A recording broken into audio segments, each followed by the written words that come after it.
It's burning, time is up. President Biden, listen up. It's burning, time is up. President Biden, listen up. It's burning, time is up. President Biden, listen up. It's burning, time is up. President Biden, listen up. It's burning, time is up. President Biden, listen up. It's burning, time is up. President Biden, listen up. When it's burning, time is up. President Biden, listen up. When it's burning, time is up. President Biden, listen up. When it's burning, time is up. President Biden, listen up. When it's burning, time is up. President Biden, listen up. When it's burning, time is up.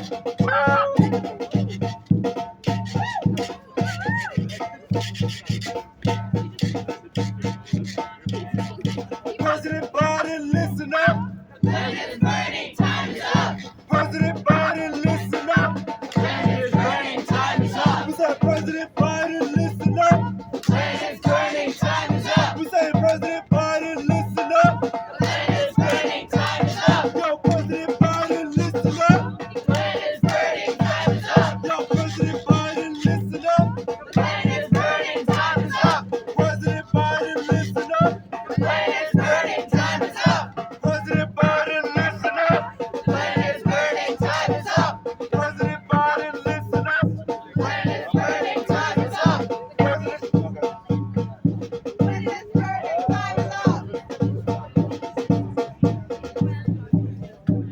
When the land that we love is under attack, what do we do? Stand up, fight back. When the land we love is under attack, what do we do? Stand up, fight back. When the land we love is under attack, what do we do? Stand up, fight back. Say, what do we do? Stand up, fight back. Say, what do we do? Stand up, fight back. When the land you love is under attack, what do we do? Stand up, fight back. When the land you love is under attack, say, what do you want to do? Stand up, fight back. Say, what do you want to do? Stand up, fight back. Say, what do you want to do? Stand up, fight back. President Biden, listen up. When it's burning, time is up. President Biden, listen up. When it's burning, time is up. President Biden, listen up. When it's burning, time is up. Say, what are we going to do? Stand up, fight back. Say, what are we going to do? Stand up, fight back. Yeah.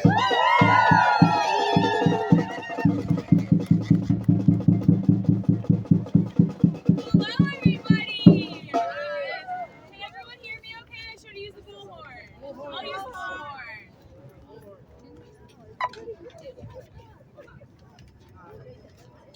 Can everyone hear me? All right. Thank you all so much for being here today. Today is a day of action with the People vs. Fossil Fuels Coalition. This is an incredible turnout. Thank you all for making it out here. So I'll give ourselves a pat on the back. Yes, wonderful. All right, let's get started. We have a wonderful lineup today, and I want to be respectful of everyone's time, so we're going to jump into it. Thank you again for being here. My name is Bryn Fuller-Becker. I am a climate organizer here in Brooklyn. I'm joining you here today with 350 Brooklyn, which is part of the People vs. Fossil Fuels Coalition. Right on. We are here today for a number of reasons. First, because it is January 20th and it's 46 degrees outside, and it's been 316 days since we had anything more than a dusting of snow. Second, we are here today because we are joining forces with different organizations as part of the People vs. Fossil Fuels Coalition across the country to honor Joye Braun, who is an Indigenous climate leader that would have been 54 today. As I said, today is a part of a National Day of Action orchestrated by PVFF, honoring Joye Braun. She played an instrumental role in stopping the Keystone XL pipeline, fighting the Dakota Access Pipeline. She also helped to elevate the crisis of missing and murdered Indigenous people, and more recently, led the campaign to pressure President Biden to stop fossil fuel projects and declare a climate emergency. Joye dedicated her life to this movement, the climate movement, and she wanted us to keep fighting even in her absence, and that's exactly what we're here doing today. Our call to action today is based off of Joye's demand to President Biden. In her own words, Joy called on all of us to be climate warriors, not wimps, and she called on President Biden to kill black snakes, to reject all fossil fuel projects, and declare a climate emergency. So today we have an incredible lineup of community leaders, climate leaders, labor leaders, government leaders, and youth leaders. Let's hear from Right on.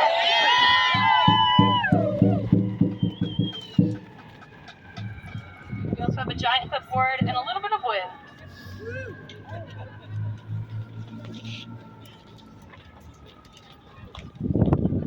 Thank you, Mia. Okay.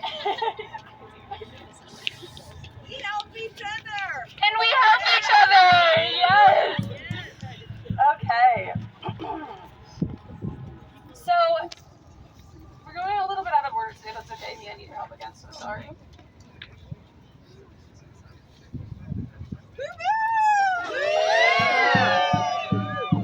We're also here because we have wonderful patients. Thank you so much. All right. First up in our lineup is SOMA. So SOMA is part of the Pueblo Action Alliance, which is a community-driven grassroots organization that protects Pueblo cultural sustainability and community defense by addressing the environmental and social impacts in indigenous communities.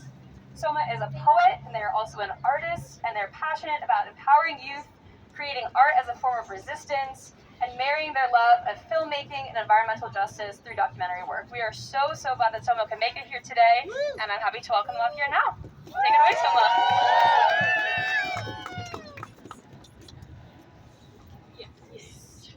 I've never used one of these before.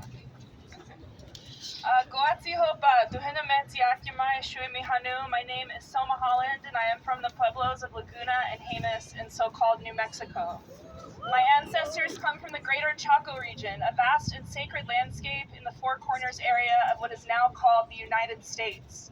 Although many of our ancestors migrated east to live along the Rio Grande, many of our relatives still live throughout the greater Chaco region. And in the 1970s, this area was declared a national sacrifice zone. This means that the federal government decided that profits made from oil and gas extraction were more important than the sacred landscape and the lives of our relatives who still live there, stewarding the land as our ancestors have done for generations. Today, 93% of public land in the Greater Chaco has been leased for oil and gas extraction, and we at the Greater Chaco Coalition are fighting to save the last 7%. These extractive industries have proven not only to be harmful to our Earth Mother, but they have created serious health issues for the communities that still live throughout the region. Many people do not have running water for their homes, and extractive industries are able to pump as much water as they want, and it takes thousands of gallons of water to frack a single well. The small water supply that exists for residents who must walk for miles to carry it into their homes is being threatened by the toxic waste that is produced by each fracking well. I grew up thinking this was just a local issue until I began organizing and learned that these extractive industries are presenting threats to Black and Brown communities all over this country. Joining the People vs. Fossil Fuels Coalition has shown me that we must all work together to fight oil and gas extraction at every stage, from production to exportation. Last October, I had the opportunity to visit the Gulf Coast, where liquefied natural gas is being exported and where the industry is continuing to build out into folks' backyards. In Lake Charles, Louisiana, residents are not able to enjoy the plentiful seafood that their environment has to offer because the waterways are filled with toxins, and there is an advisory that eating too much seafood is unsafe and is putting people's health at risk. On the Navajo Nation, extractive industries are spewing toxins into the air mere feet from Liebrook Elementary School, putting these children's health at risk. Many of these kids now carry inhalers because they are already experiencing damage from the toxic air that is disrupting their lives and their education. And here in Lenape-Hoking, we are seeing the North Brooklyn pipeline being built under elementary schools that are in Black and Brown communities. This is not an accident. Although environmental racism primarily affects communities of color, we are not just fighting for our own lives. The climate catastrophe is upon us right now and will begin affecting everyone if we don't take action immediately. We must end our reliance on fossil fuels once and for all and work towards a just transition to renewable energy. We need to stop buying into market-based and greenwash solutions like carbon credits and other false fixes that continue to rely on fossil fuels. Net zero is not real zero. That's right. We need to listen to indigenous people like Joye Braun. We need to seek guidance from the original caretakers of the land who know what is best for it. We need to uplift the voices of frontline organizers and community members who are being affected by these decisions. We demand that our lives be put before the profits that we will never see. A better future is possible if we all carry this weight together, and demand that President Biden declare a climate emergency and end our reliance on fossil fuels for good.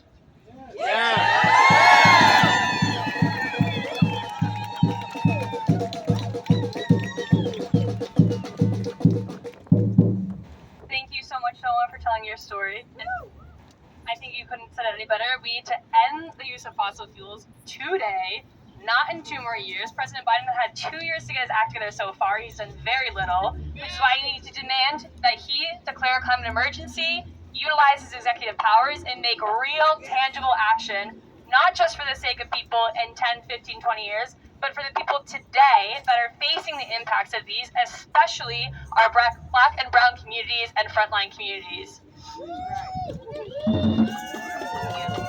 Yeah, keep the oil in the ground. That's right.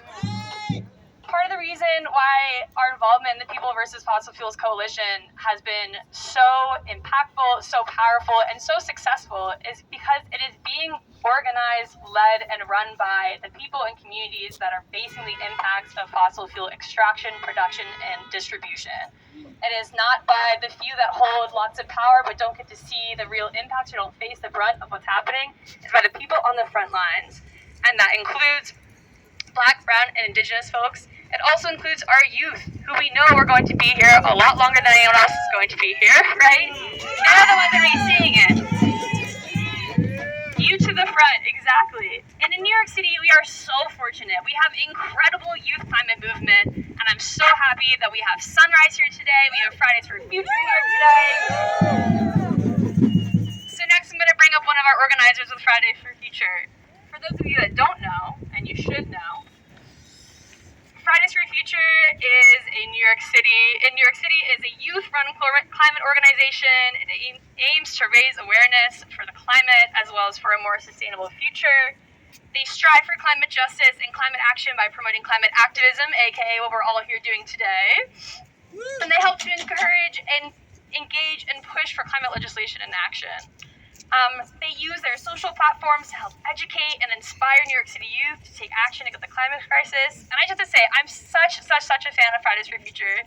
They are a leading youth org in the climate scene. They consistently show up to the most important fights. They bring the energy, and they hold people in positions of power accountable for their actions, and they have a blast doing it. So next, I'm going to welcome Helen from Fridays for Future, who's going to tell us what's going on.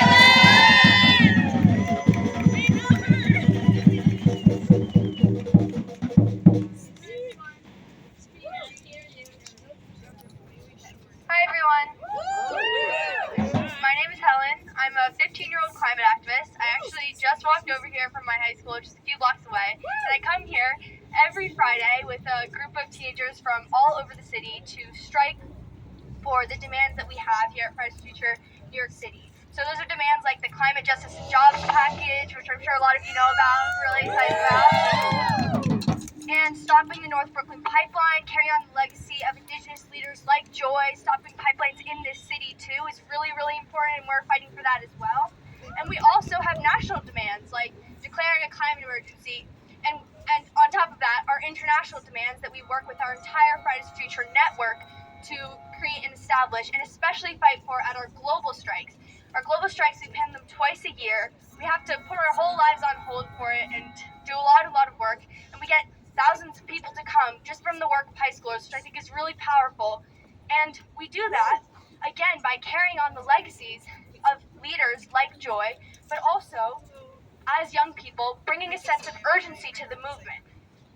If I've learned anything from a year of trying to get other high schoolers involved in climate activism, it's that pretending that the climate crisis is not a crisis is much easier. Realizing the severity of our situation makes it feel impossible to go on with our lives business as usual. So, we pretend that people are not dying, and we plan for our futures that at this rate will be full of natural disasters and environmental devastation. It is only the privileged who can live in this fantasy world, because they do not face the impacts of the climate crisis and from fossil fuel companies every day. And with the privileged in power, climate action is moving much too slow. The irony is that it is our very dismissal of this crisis in favor of normalcy that will end up upending all of our lives. Even though it's uncomfortable, we must stop pretending to go on as business as usual and treat the climate crisis like the emergency it is.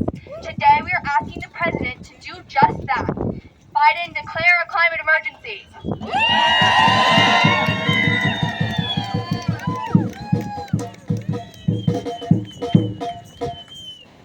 Thank you so much, Helen. That was incredible. And just to plug one more time, the next Fridays for Future strike will be happening on March 3rd. Is that right?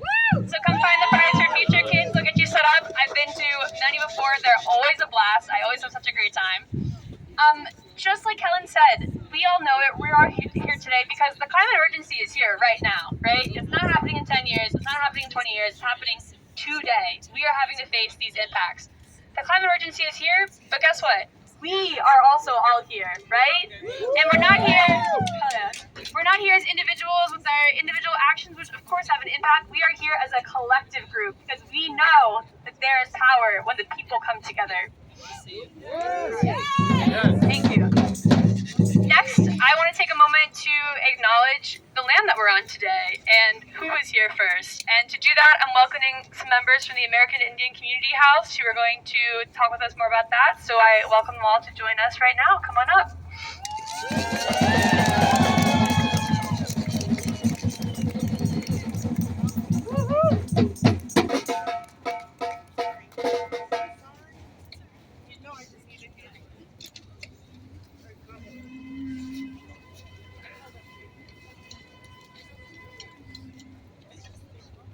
Hello, my name is Ashna Long. I am Lakota from Oklahoma tribe.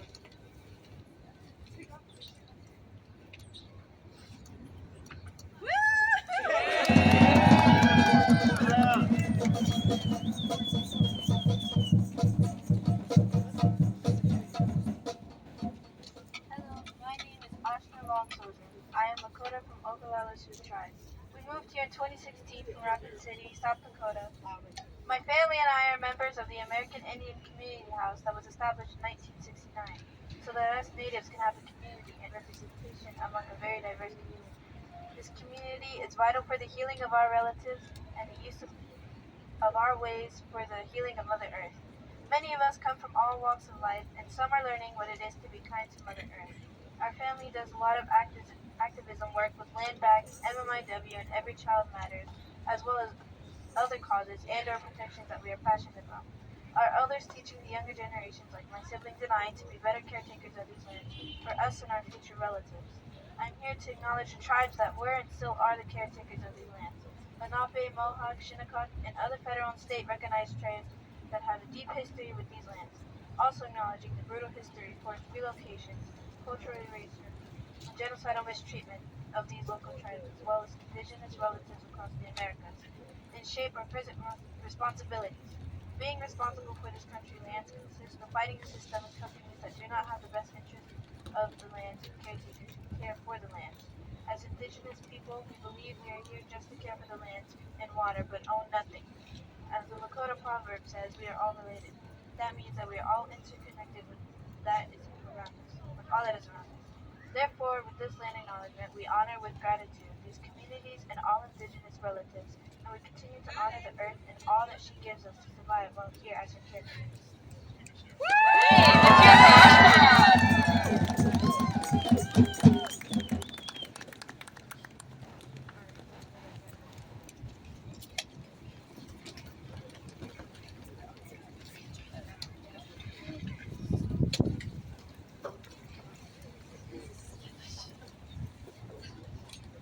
you, Ashna. Thank you all for being here. Before moving on to our next speaker, I just want to share, for folks that might not know, what exactly the PVFF Coalition is and why we're here. So, People vs. Fossil Fuels is a coalition of over 1,200 organizations led by frontline communities from the Texas oil fields to the Salish Sea who face the toxic poisons of fossil fuels and fight invasive pipelines destroying our communities. The tyranny of big oil continues to destroy our world for profit and will only be defeated if we create a giant and powerful coalition that brings them down, much like this group here right now today. The PVFF coalition is also calling on President Biden to declare a climate emergency. Biden thinks that just because he passed the IRA, he's done. But we're here to remind them that he is in no way done, and he has 2 more years of work ahead of him to make some bold climate action. Since the first day of his presidency, Biden has had executive power to tackle the climate crisis head-on by addressing its leading cause, fossil fuels. With or without Congress, Biden can issue executive orders that would stop approvals of new fossil fuel projects, end existing fossil fuel production on public lands and waters, restrict gas exports, and reinstate the ban on crude oil exports. But has he done any of this? No. He needs greater accountability, and that's why we're here today.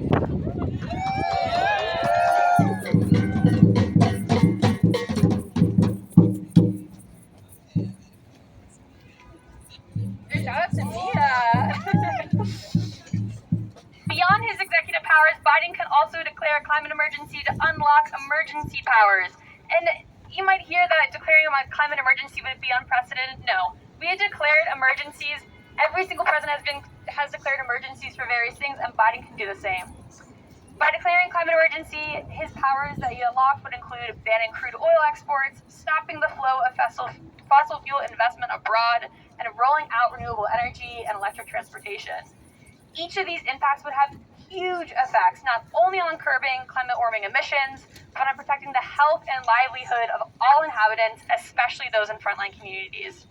But, like I said, no climate emergency declaration is complete without addressing the lead cause of the climate crisis, which is fossil fuels.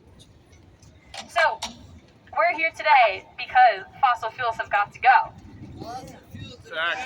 Hey, hey, ho, ho! Fossil fuels have got to go! Hey, hey, ho, ho! Fossil fuels have got to go! Hey, hey, ho, ho! Fossil fuels have got to go! Hey, hey, ho, ho! Fossil fuels have got to go! Hey, hey, ho, ho! Fossil fuels have got to go! Hey, hey, ho, ho! Fossil fuels have got to go!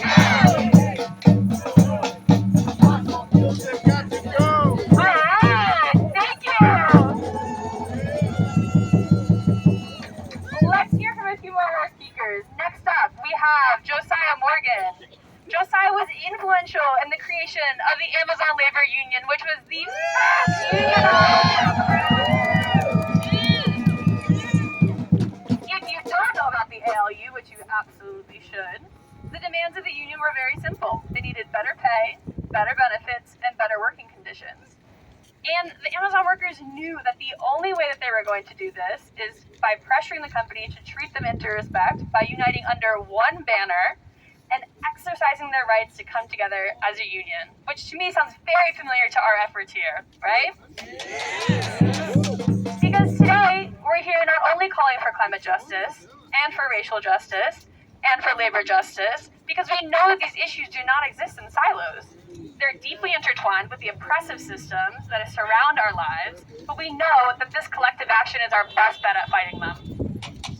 Our efforts in the climate movement today directly relate to those of other movements like the labor movement. So today, now I'm very happy to welcome Josiah. Will you be speaking or? Okay, now we're gonna hear from Josiah. Let's hear from Josiah, everyone.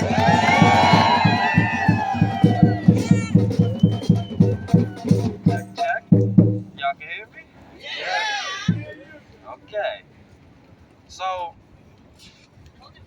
I didn't really have a paper for this. I didn't really write anything down, so I'm just gonna solo this right now. Yeah. With the history of this country, there's been so much of our land that has been destroyed. Indigenous peoples destroyed. communities wiped out, our culture suppressed, and our identities had to be hidden for a very long time. Situations that happen between indigenous people, like missing murdered indigenous women, all of the land rights that we still have not been able to get as a people, all have to do with the destruction of this climate, of capitalistic greed, corporate greed. The same type of thing that we have to deal with at Amazon. Look at how much pollution Amazon has started worldwide. Seattle's skyline doesn't even look the same anymore because of the things that Jeff Bezos had his company do. All for what? Some American dream that you have to be asleep to believe? Capitalism sucks. Capitalism does suck. It is painful.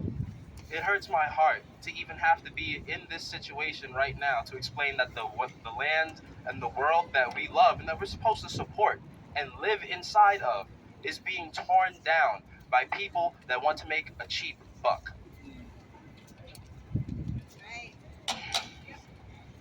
Give me a minute.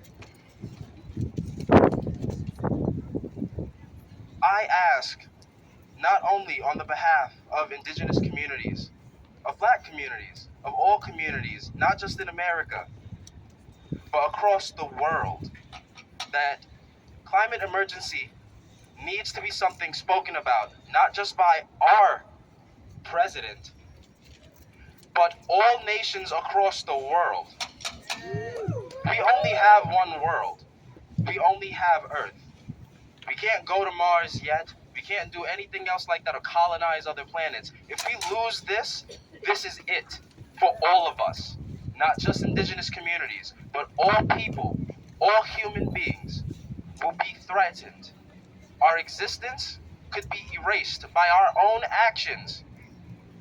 We have to make sure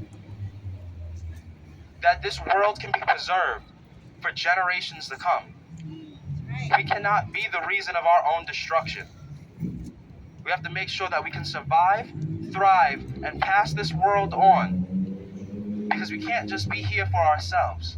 We have to be here for more than just us. Our children, our children's children.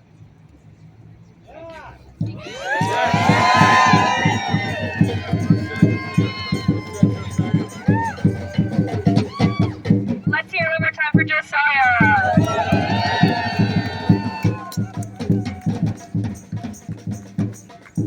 As Josiah said, declaring climate emergency, taking bold climate action is not just something that's going to happen in New York City or in the United States. It has to be a coordinated effort across our globe. However, in this city, in New York City, we are in a unique position because we have the power to influence. The whole world is looking at us. Things that we do here spread waves across the country and across the globe. Stuff just like what we're doing here today. We are also very fortunate in that we have a few climate warriors within our own government. So next, we're going to hear from Steve Fox. Steve works as a strategic organizer for the Climate and Environmental Justice with the Office of the Comptroller. And the Comptroller's done some pretty cool stuff lately. Here in the city, we're fortunate enough that our Comptroller, Brad Lander, is a dedicated climate leader who understands that climate change poses catastrophic risks to our city. He understands that decarbonizing our economy will lead to thousands of green jobs, and he is committed to taking action to find equitable solutions. This past fall, in a groundbreaking public letter to BlackRock, the world's largest asset manager, the Comptroller demanded that they immediately bring all of their investments in line with net zero commitments, which would mean divesting from fossil fuels. Yep. Let's hear it for divestment.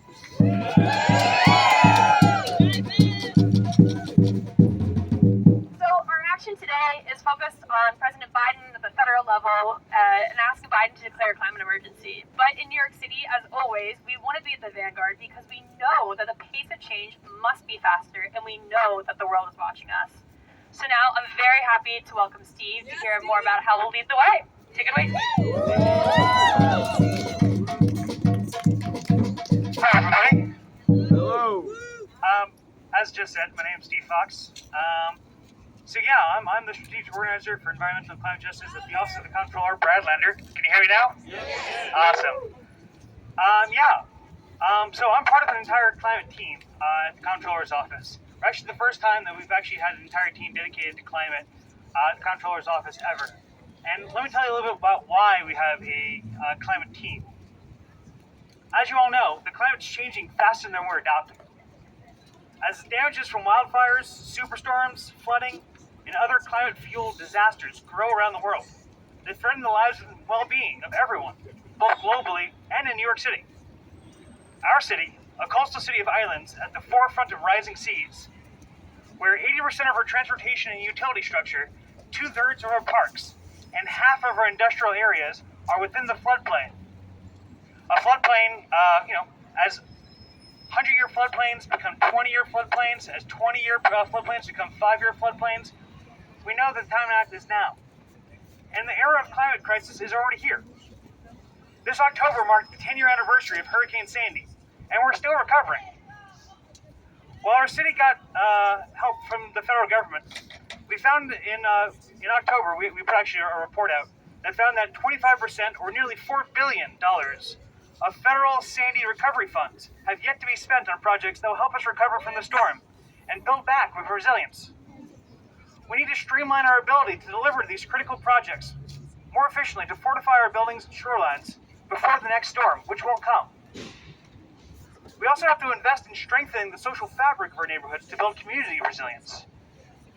Our office partnered with local community groups across the city to identify ways that the city can better support our social infrastructure and social fabric to weather future storms, not just with physical resiliency, because it's the people that really matter, with social resiliency. We are committed to delivering a just transition from fossil fuels, standing up for New Yorkers who are vulnerable to the impacts of climate change, and advancing a just, equitable economic policy by fighting against new fossil fuel projects in New York City.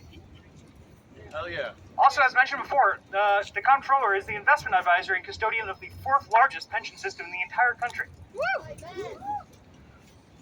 representing nearly 800,000 active members and beneficiaries.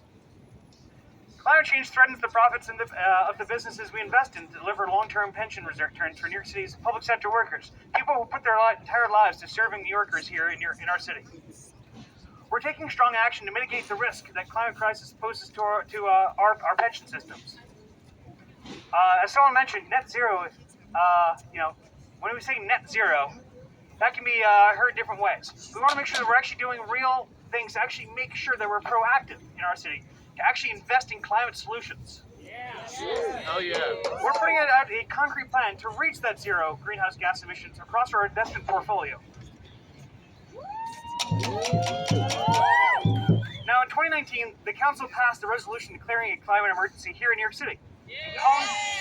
Thank you. Yeah, awesome. That was cool. I was there. It was exciting. This before I worked in government, so don't thank me. Thank all of you for actually being activists and keeping this pressure up. And that also called for an immediate emergency and mobilization to restore a safe climate. And our Comptroller, Brad Lander, was a proud sponsor back when he was still in the council. Now, it's a daunting task to dramatically reduce our carbon footprint and prepare our city. Oh, I skipped something, sorry. The Office of the Comptroller has worked hard to act locally while thinking globally, and we're proud that New York City has led on this. Yeah! And that was 2019. It's been a couple years since then. But while we've been ready and willing to do our part, we need the whole country on board. That includes the federal government. That includes the Biden administration. It's a daunting task to dramatically reduce our carbon footprint to prepare our city for a more resilient future where we're prepared for climate impacts. But we can't do it alone.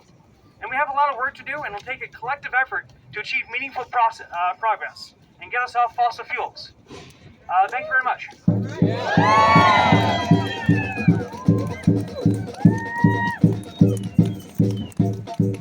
Thank you so much, Steve. Okay, last but certainly not least, we are going to hear from Leah. Leah is a parent, a teacher, and an activist who's been teaching in New York City schools for over 10 years and still makes time to be a climate leader. Leah is also the co-lead and founder of Climate Families NYC, which is a grassroots, all-volunteer group that was born out of a coalition of 3 kid-facing climate groups, being Sunrise Kids NYC, 350 Brooklyn Families, and Climate Kids Club. And they now organize together as one, and they're a fucking powerhouse, just for the record. Leah, take it away.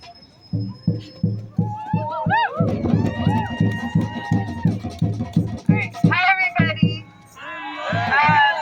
Everyone looks really cold, so I'm going to keep it quick. Thank you all so much for being here. It's really just so heartening to come out on a cold day and see so many people taking climate action together.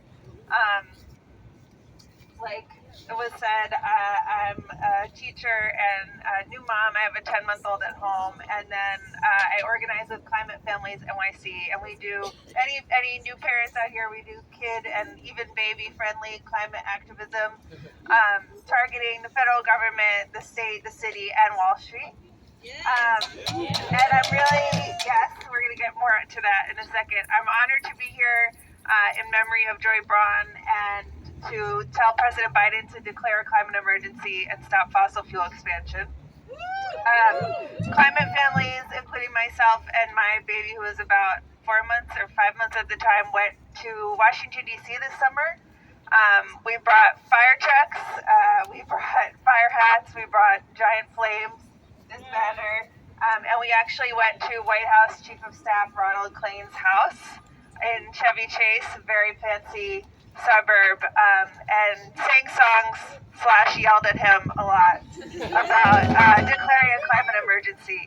And, you know, unfortunately, 6 months later, President Biden has still not taken action to declare an emergency and stop fossil fuels. Although the climate emergency has declared itself, right? We all know that. It's here and it's happening. We also, as a group, organized to target Wall Street. And a big reason we do that, right? We're here, we're near Wall Street, which, as hopefully people know, was founded on white supremacy and, you know, in fact, all of New York City, the wealth of New York City came about because of the labor of enslaved peoples in the Americas. And now Wall Street is funding the climate crisis and fossil fuels, right? There would not be fossil fuel expansion, there would not be pipelines, there would not be coal mines without Wall Street providing the cash for it. And how is this related to President Biden? Well, Wall Street also funds our politicians, especially, you know, the corporate Democratic wing that President Biden is a part of. And that is unacceptable. Communities are suffering, people are dying now, and it's only going to get worse. So I'm here, and I hope you'll all join me in telling President Biden to pick a side, right? He can't just keep satisfying his Wall Street donors and, you know, hands off on fossil fuel expansion while calling himself a climate president. And, you know, passing things like the IRA to give people, like, some tax breaks. That's not good enough. We need to end fossil fuels. He needs to pick a side now before it's too late. Thank you, everybody.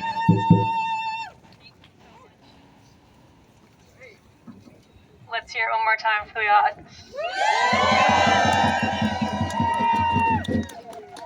Okay, it's 4:59, the sun is setting, temperatures are dropping by the second. I'm going to wrap this up. First, I just want to say thank you for each and every one of you for being here today. We could not pull off shit like this without all of you, and I appreciate it so much. Let's hear it.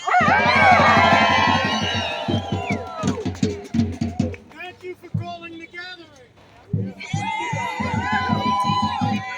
I'd also like to take this moment to thank my co-organizers, Molly and Michelle. They have been kicking ass, and we're just getting started.